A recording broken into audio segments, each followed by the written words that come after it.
Andrew Mountbatten-Windsor. If you don't know him by that name, maybe you know him as the former Prince Andrew. He has been arrested by British police over his ties to Jeffrey Epstein. See, you can arrest powerful people in other countries. Maybe we could do it too. This is genuinely stunning, not because of the allegations themselves, which have been discussed for years, but because we actually see a country moving forward with arresting a well-connected, powerful figure. This is the brother of the king. This is someone who lived at the absolute top of the British power structure and elites, and British authorities have arrested him anyway.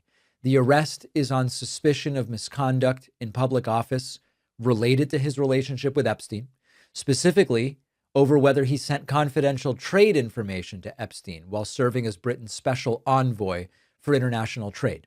This investigation follows, of course, releases that we've been tracking of millions of pages of documents tied to the U.S. Justice Department's case about Jeffrey Epstein. Former Prince Andrew, I guess I have to refer to him as Mountbatten-Windsor now. Mountbatten-Windsor remains in custody, and the investigation is moving forward. Now, step back for a second. For years now, the Epstein story has really been synonymous with the idea that powerful people don't face consequences, that if you have wealth and connections and status, you can create a permanent shield. And that accountability that we would want doesn't get to the people in these positions of power. But here we are, at least for now. We'll see where it goes. Here we are watching British authorities arrest a royal, not a fringe figure by any means. And this raises a very uncomfortable question for us in the United States. If the UK can arrest one of the most powerful people in its system, directly tied to the monarchy, why can't we seem to hold powerful figures accountable in the United States? Where, and maybe more importantly, why does accountability in the US feel sort of conditional based on your status and who you are? It feels delayed and negotiated and softened or even abandoned for the elites.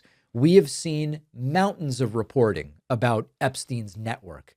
We've seen documents, civil settlements, names connected socially and financially and politically. Victims have come forward, evidence of extraordinary influence, but we have not consistently seen decisive accountability for powerful people.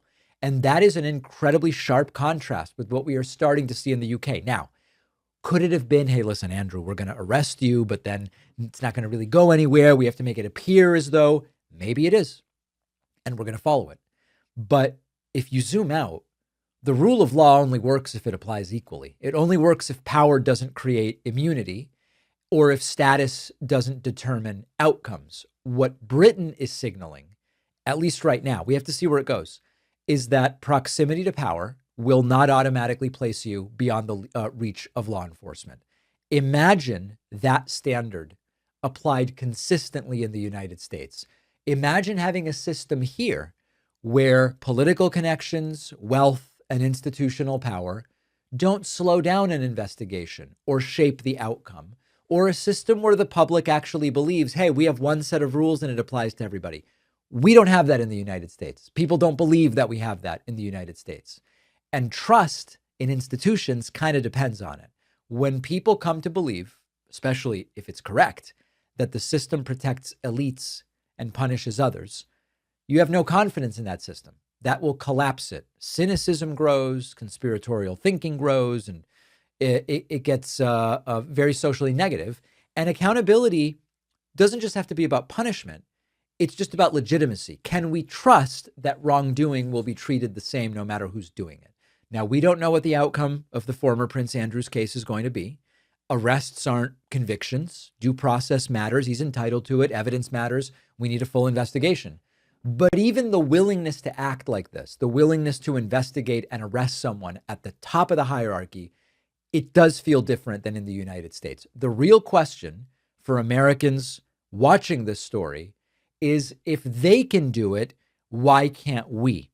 And of course, unfortunately, one of the realities that we are dealing with in the United States is that while on paper we have one set of rules, While on paper, we have a Constitution and a Bill of Rights, while on paper, no one is above the law, in practice, we are seeing this administration not treat everybody the same under the law and not respect the First Amendment and not respect the Second Amendment or the Fourth Amendment. We are seeing something that is a departure from what the rules are on paper. So good for the UK. It's only step one, but we will see how much further it goes. Thanks for watching. Check out this other video. And if you like our content, make sure to subscribe so YouTube puts our videos in your feed, and subscribe to the podcast on Spotify and Apple.